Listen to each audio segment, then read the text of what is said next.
প্রিয় দেশবাসী, সবাইকে বাংলা নববর্ষ 1432-এর শুভেচ্ছা জানাচ্ছি।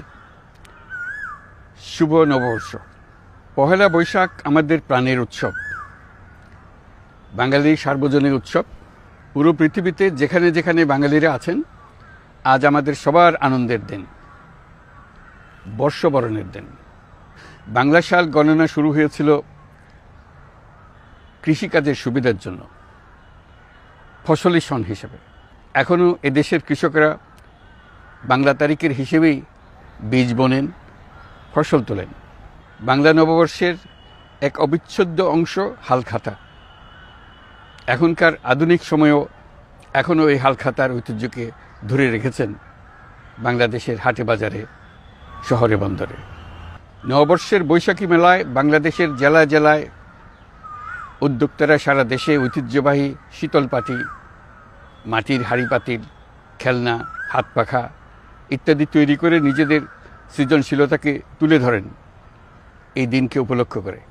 বাংলাদেশের সংস্কৃতি ও ঐতিহ্য রক্ষায় এবং একে এগিয়ে নিয়ে যেতে আমাদের সবাইকে সক্রিয় ভূমিকা রাখার জন্য অনুরোধ জানাচ্ছি।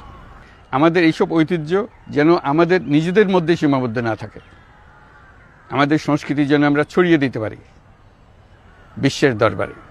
বছরের এই দিনটিতেই আমরা সুযোগ পাই আমাদের সুদীর্ঘ ঐতিহ্যকে নতুনভাবে নতুন প্রজন্মের কাছে উৎসবমুখর পরিবেশে তুলে ধরতে এবং পৃথিবীর সামনেই তুলে ধরতে।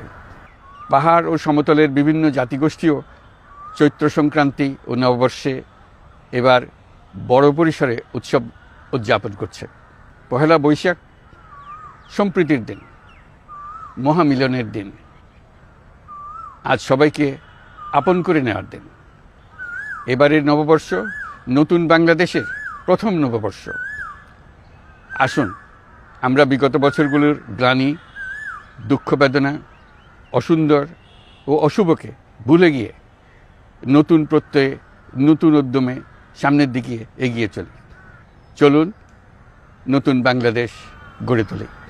24-এর গণ অভ্যুত্থান আমাদের সামনে বৈষম্যহীন বাংলাদেশ গড়ে তোলার সুযোগ এনে দিয়েছে।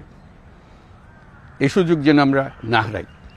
বৈষম্যহীন বাংলাদেশ গড়াই হোক এবছর নববর্ষের আমাদের অঙ্গীকার। আমি নববর্ষের সকল আয়োজন ও উদ্যোগের সাফল্য কামনা করছি। নববর্ষ 1432 আমাদের সবার জন্য শুভদিনের সূচনা করুক। নববর্ষ আমাদের সকলের জন্য নতুন ও গভীর আনন্দের উন্মোচন করুক, এই কামনা করছি। সবাইকে আবারও আমার নববর্ষের শুভেচ্ছা ও সালাম জানাচ্ছি। আসসালামু আলাইকুম। মহান আল্লাহ আমাদের সহায় হন। আল্লাহ হাফিজ।